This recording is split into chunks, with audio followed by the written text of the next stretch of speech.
선행보다 현행 개념을 확실히 잡아달라고 믿고 학원에 맡겼는데 시간과 비용을 들인 것에 비해 현행 개념을 잘 모르는 것 같아 속상하신 분들 계시죠?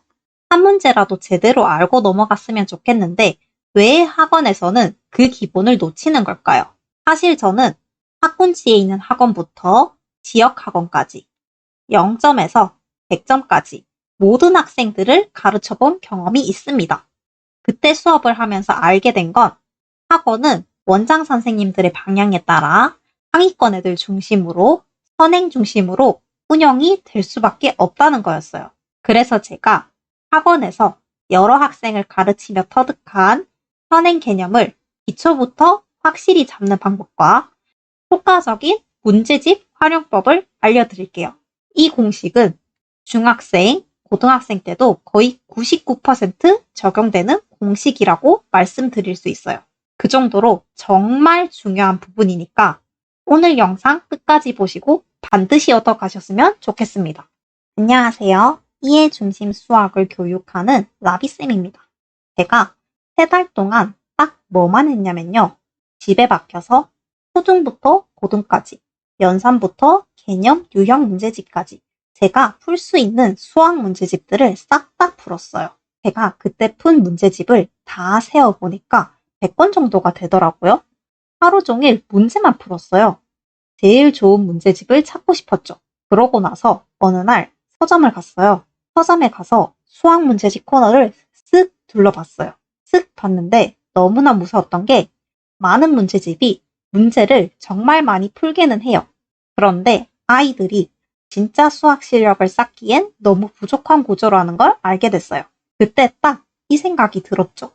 문제집을 많이 푸느냐가 아니라 어떻게 푸느냐, 어떤 기준으로 푸느냐가 훨씬 더 중요하구나. 그리고 나서 그 다음부터는 제 수업은 단순히 문제만 푸는 게 아니라 개념부터 하나하나 확실히 잡으면서 문제집을 제대로 활용할 수 있도록 하고 있습니다. 그럼 이제 현행 개념을 확실히 잡고 문제집을 제대로 활용하는 방법에 대해 본격적으로 이야기해 볼까요? 가장 강조하는 것 중 하나는 연산입니다. 연산은 매일 해야 합니다. 아니, 매일이요? 평일만 생각했는데 주말에도 해야 하나요? 초등 중학생한테 주말은 너무 가혹한 거 아닌가요? 네, 맞아요. 주말까지 포함해서 매일 해야 합니다. 그런데 왜 가혹하다고 느끼실까요? 그건 연산을 공부라고 인식하기 때문이에요. 연산은 공부가 아니라 매일 해야 하는 습관으로 인식시켜야 합니다. 마치 우리가 외출할 때 신발을 신는 것처럼요. 어릴 때 신발을 처음 신을 때는 어색하고 맨발로 다니고 싶지만 습관이 잡히면 외출 시 자연스럽게 신발을 신게 되죠. 외출하려면 뭘 해야 할까? 곰곰이 생각한 후에 신발을 신어야겠구나 하고 깨닫고 나가는 거 아니잖아요? 이게 바로 습관입니다. 초등 시기는 고등 수학을 위한 공부 습관을 처음부터 잡아주는 연습 기간이라고 봐야 해요.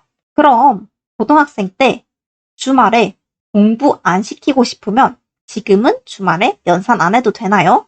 네, 고등학생 때 주말에 공부를 시키지 않을 계획이라면 초등 때까지만 공부시킬 계획이라면 주말에 놓으셔도 돼요. 그런데 아니잖아요?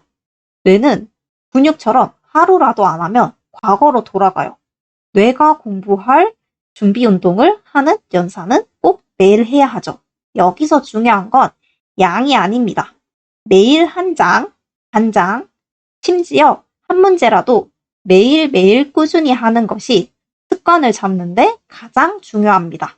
그리고 연산은 아이 스스로 채점하는 것이 좋습니다. 우리 아이가 제대로 매길까 걱정되고 틀린 걸 맞았다고 할까봐 걱정되는데 그래도 스스로 채점하게 해야 하나요? 네, 충분히 걱정하실 수 있어요. 하지만 고등학생 때까지 계속 채점해줄 것이 아니라면 초등학생부터 스스로 채점하는 연습을 시켜야 합니다. 물론 옆에서 지켜보며 올바른 채점 방법을 알려줘야겠죠. 이건 실수했네? 맞았다고 하자. 같은 말은 절대 금물입니다. 그렇게 하면 아이 자존심이 낮아지면 어떡하죠? 이런 걱정은 사실 방향이 잘못되었습니다. 문제집을 푸는 목적은 맞고 틀리고가 아니라 실력 향상입니다. 무엇을 틀렸고 왜 틀렸는지 확인하기 위해 문제집을 푸는 것이죠. 스스로 채점해야 내가 헷갈렸던 것이 맞았는지 틀렸는지 어떤 방식으로 푸는 것이 맞고 틀린지 스스로 인식할 수 있어요. 이걸 조금 어려운 말로 하면 메타 인지를 기르는 방법입니다. 그럼 연산은 어떻게 공부해야 할까요? 연산은 계속 반복해야 해요. 언제까지요? 연산은 정답률이 99%될 때까지 계속 반복해야 합니다. 만약 잘 안 된다면 같은 책을 다시 사서 풀거나 너무 똑같다고 느껴진다면 같은 범위의 다른 책을 계속 풀어보세요. 어쩌다 한 개 틀리는 정도가 될 때까지 반복해야 합니다. 연산은 수학 문제를 풀어가는 5가지 과정. 즉, 문제를 읽고 정보를 해석하고 세 번째로 필요한 개념을 떠올리고 식으로 표현하고 계산하는 과정 중 가장 마지막에 이루어지지만 가장 기본이 되는 부분입니다. 집을 지을 때 땅을 파고 기둥을 세우는 기초공사와 같아요. 연산이라는 기본이 안 되어 있는데 문제를 제대로 풀 수 있을까요?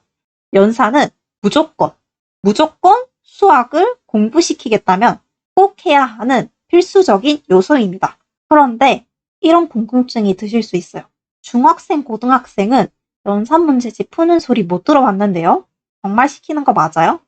네, 맞습니다. 저는 중학생까지는 무조건 연산을 시킵니다. 고등학생은 다른 할 게 너무 많아서 그냥 유형, 개념, 기출문제집 푸는 거에서 연산을 채우는 거죠. 시간이 있다면 시킵니다. 안 한다고 중요하지 않은 게 아니라 시간이 없어 못하는 것일 뿐입니다. 그럼 어떤 연산 문제집을 풀리는 게 좋을까요? 쌤이 쓰는 문제집 좀 추천해 주세요. 저는 얇으면서 연습 충분히 할 수 있는 문제집을 선호하는데요. 초등학생의 경우 빨강연산, 기탄 같은 문제집을 활용합니다. 다만 어릴 때 기탄을 풀면서 색이 잘 안 퍼졌던 기억이 남아 있어서 손이 잘 가지는 않더라고요. 중학생의 경우에는 초등 연산이 끝나고 초등 5학년 배수와 약수 개념이 끝난 후에 수력 충전이라는 책을 이용해서 조금씩 접하게 합니다. 개정되기 전에는 아쉬운 점이 좀 있었는데 이번에 개정된 것은 아이들이 한 단계씩 밟아 진도를 나갈 수 있게 되어 괜찮더라고요. 다만 올해 기준으로 모든 학년이 다 개정되지 않았습니다. 지금 교육과정이 연도별로 바뀌고 있는 상태라서요. 그래서 수력 충전으로 개념 공부를 한 다음에는 센 개념 연산으로 공부하고 숙제 개념으로 활용합니다. 나중에 연습용으로는 바빠 연산을 쓰기도 합니다. 참고로 이전에 땡 광고 아니냐는 질문이 있었는데 문제집 안내를 위해 쿠팡 링크를 달았을 뿐 때는 거의 수학을 공부 좀 해봤다 싶은 학생은 모두 푸는 문제집이라고 할 정도로 정말 유명한 문제집이에요. 단지 제가 쓰는 문제집을 알려드린 것일 뿐입니다. 저는 초등학생 때 눈높이 학습지를 했습니다. 어머님이 매일매일 하게 하셨고 문제를 다 풀 때까지 지켜봐 주셨죠. 일주일에 한 번 선생님이 오셨는데 10장짜리 책 3권을 주셔서 5장씩 풀었습니다. 엄마는 책 3권짜리 어쩌다 한 개 틀릴 때까지 계속 반복하길 원하셨어요.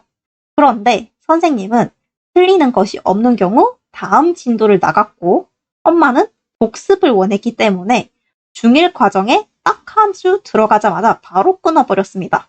그때가 초등 고학년이었는데 아직도 기억이 나는 걸 보니 그 당시에 충격이었나 봅니다. 엄마는 학벌이 좋다거나 그런 건 아니었지만 수학에 대한 확실한 교육관이 있었고 제 지역에서 학원을 다녀도 수학을 포기하는 학생이 엄청 많았는데 저는 수학을 좋아하며 컸습니다. 제게 오답을 어떻게 고쳐야 하는지 물어보는 분이 계시더라고요. 가장 중요한 건 틀린 문제를 바로 답지부터 보지 않고 스스로 왜 틀렸을까 하고 고민하는 거예요.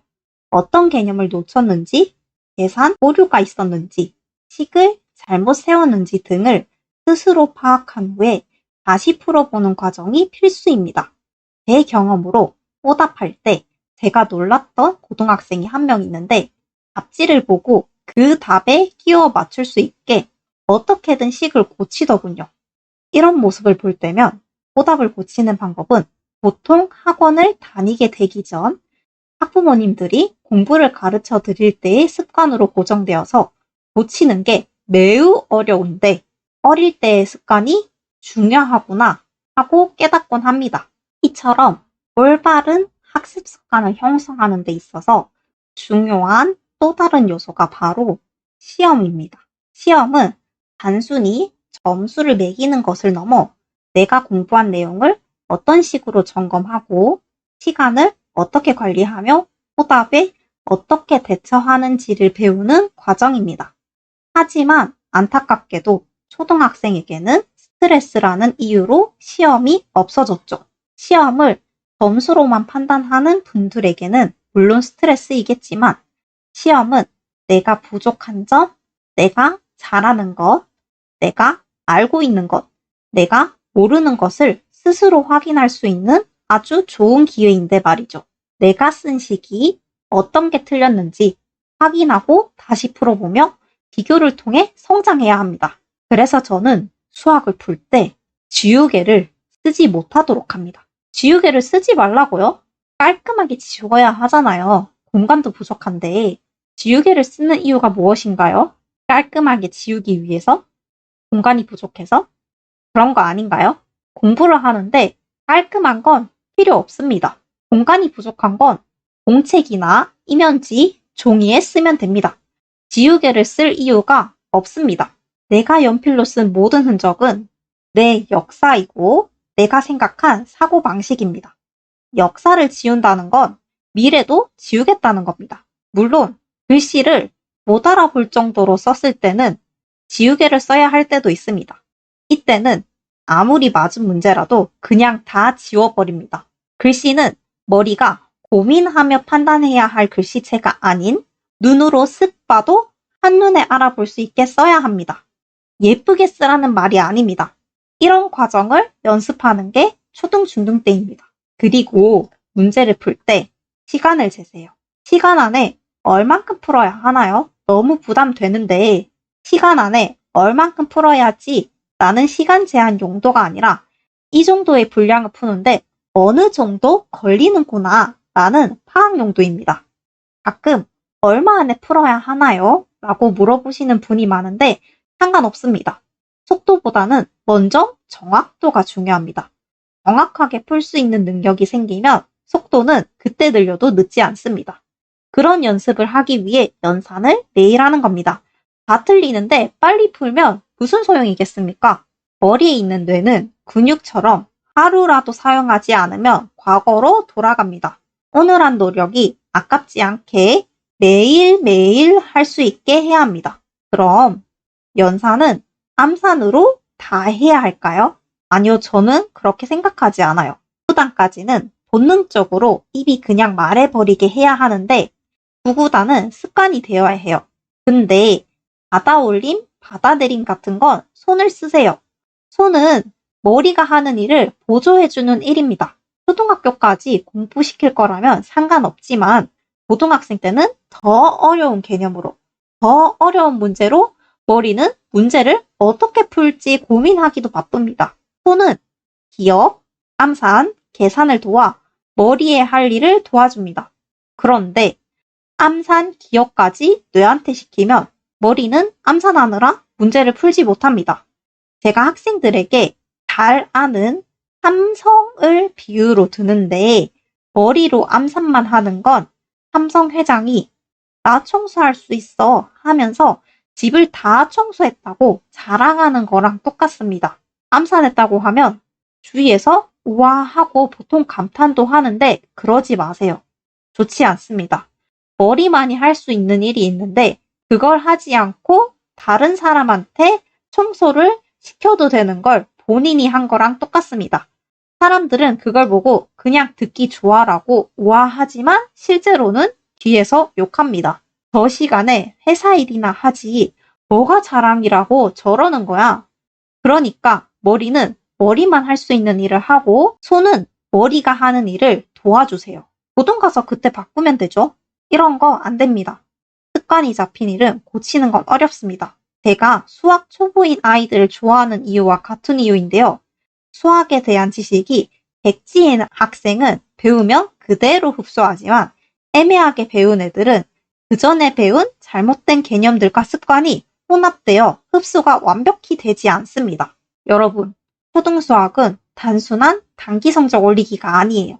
장기적인 수학 실력을 위한 튼튼한 기초를 쌓는 시기입니다.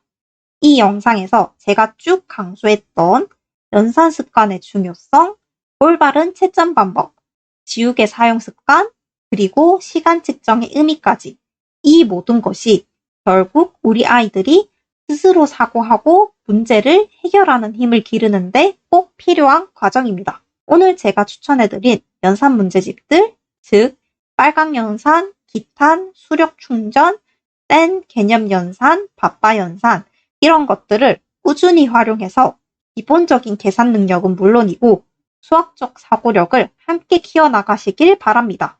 오늘 영상이 자녀 수학 교육에 도움이 되셨다면 좋아요와 구독 부탁드리고요. 더 궁금한 점이나 고민은 댓글로 남겨주세요. 영상 아래 고정 댓글에 오늘 제가 언급한 추천 연산 문제집 링크를 남겨두었으니 꼭 확인하셔서 자녀에게 만든 문제집 선택에 도움 받으시길 바랍니다. 다음에도 더 깊이 있는 이야기로 찾아뵙겠습니다. 감사합니다.